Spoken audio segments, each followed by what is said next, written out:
ಹೋಗಿದ್ರು ಅವ್ರ ದುಡ್ಡು ನಮ್ಮಲ್ಲೂ ಸುಮಾರು ದುಡ್ಡು ಇಡ್ತೀನಿ ಅಂತ ಹೇಳ್ತಾ ಇರ್ತಿದ್ರು.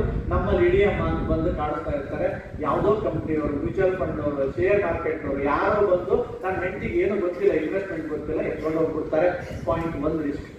ಅವಳು ಹೇಳ್ತಾಳೆ, ಈ ದುಡ್ಡು ನನಗೆ ಯಾರು ಬಿಟ್ಟೋದ್ರು, ನನಗೆ ಈ ದುಡ್ಡೆಲ್ಲ ಬೇಡಾಗಿತ್ತು, ನನಗೆ ತಿಂಗಳ ಊಟ ಮಾಡ್ಲಿಕ್ಕೆ ಅಂತ ಒಂದಿಷ್ಟು ದುಡ್ಡು ಸಿಕ್ಕಿದ್ರೆ ಬೆಸ್ಟ್ ಇತ್ತು, ಈ 50 ಲಕ್ಷ ತಗೊಂಡು ನಾನು ಏನ್ ಮಾಡ್ಲಿ ಅಂತ ಎಲ್ಲ ಹೆಣ್ಮಕ್ಳು ಸಾಮಾನ್ಯವಾಗಿ ಬೈತಾರೆ. ನನ್ನ ಹತ್ರನೇ 50 ಲಕ್ಷ ಸಿಕ್ಕರೆ ನಾ ಏನ್ ಮಾಡ್ಬೇಕಂತ ನಂಗೆ ಗೊತ್ತಿಲ್ಲ, ನಾನು ಹೇಳ್ತೀನಿ.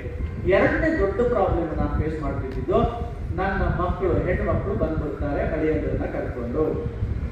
ನನ್ನ ಮಗಳು ಹೇಳ್ತಾಳೆ, ಅಮ್ಮ 50 ಲಕ್ಷ ರೂಪಾಯಿ ಅಪ್ಪ ಹೋದ್ಮೇಲೆ ಬಂದಿದೆ, 50 ಲಕ್ಷ ರೂಪಾಯಿ ಬ್ಯಾಂಕ್ ಅಲ್ಲಿ ಇದೆ, ತುಂಬಾ ಇದಾಗಿದೆ. ನಮ್ಮ ಅಳಿಯ, ನಿನ್ನ ಅಳಿಯ, ನನ್ನ ಗಂಡ ಅಂತ ಹೇಳಿಲ್ಲ, ನಿನ್ನ ಅಳಿಯ ಒಂದು ಬಿಸ್ನೆಸ್ ಮಾಡಬೇಕು ಅಂತ ತುಂಬಾ ಇದೆ, ಒಂದು 25 ಲಕ್ಷ ದಯವಿಟ್ಟು ತೆಕ್ಕೊಟ್ಬಿಡು, ನಾನ್ ನಿನಗೆ ಬ್ಯಾಂಕ್ ಬಡ್ಡಿ ಏನ್ ಬರುತ್ತೆ ಅದಕ್ಕಿಂತ ಹೆಚ್ಚು ಬಡ್ಡಿ ನಮ್ಮ ಅಳಿಯಾಗ ಕೊಡ್ತಾರಂತೆ ಹೇಳ್ತಾ ಇದ್ದಾರೆ. ಅಳಿಯ ರೂಮಲ್ಲಿ ಕೂತ್ಕೊಂಡಿದ್ದಾನೆ, ಇವಳಿಗೆ ಪ್ರೆಸೆಂಟ್ ಮಾಡ್ತಾ ಇದ್ದಾಳೆ.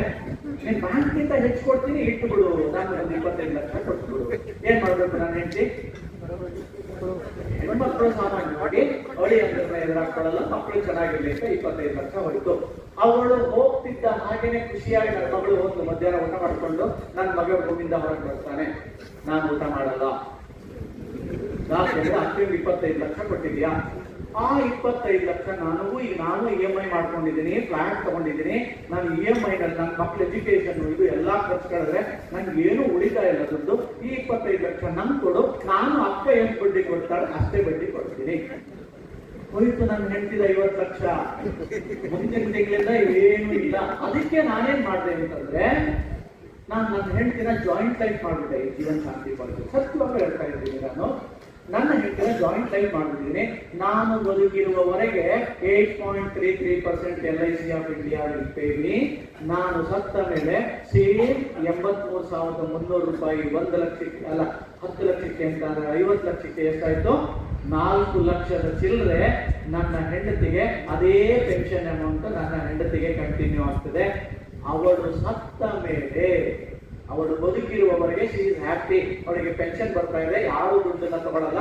ಬೆಸ್ಟ್ ಇನ್ವೆಸ್ಟ್ಮೆಂಟ್ ಅಂತ.